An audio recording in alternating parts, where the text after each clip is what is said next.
এই ভিডিওতে আমরা একাদশ শ্রেণীর প্রথম সেমিস্টারের বাংলা পাঠ্যসূচির বিস্তারিত আলোচনা করব। উচ্চ মাধ্যমিক শিক্ষা সংসদ কর্তৃক প্রকাশিত অফিসিয়াল বাংলা বইয়ের পিডিএফ এবং অন্যান্য প্রয়োজনীয় তথ্য প্রদান করছি। সাহিত্যানুশীলন পাঠ্যসূচি সংক্রান্ত বিস্তারিত তথ্য বেঙ্গলি বুক কারিকুলামে। এই নতুন সিলেবাসের আওতায় শিক্ষার্থীরা বিভিন্ন ধরনের সাহিত্যিক রচনা পড়ার সুযোগ পাবে। গদ্য, প্রবন্ধ, কবিতা, আন্তর্জাতিক গল্প এবং ভারতীয় কবিতা সহ বিভিন্ন ধরনের রচনা তাদের পাঠ্যসূচির অন্তর্ভুক্ত।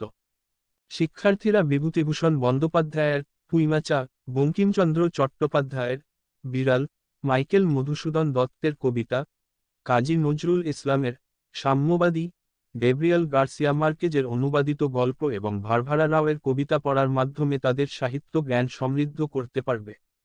নতুন সিলেবাস এবং সেমিস্টার সিস্টেমের মাধ্যমে পশ্চিমবঙ্গের উচ্চ মাধ্যমিক শিক্ষার্থীরা আরও সহজ ও সংগঠিতভাবে তাদের পাঠ সম্পন্ন করতে পারবে।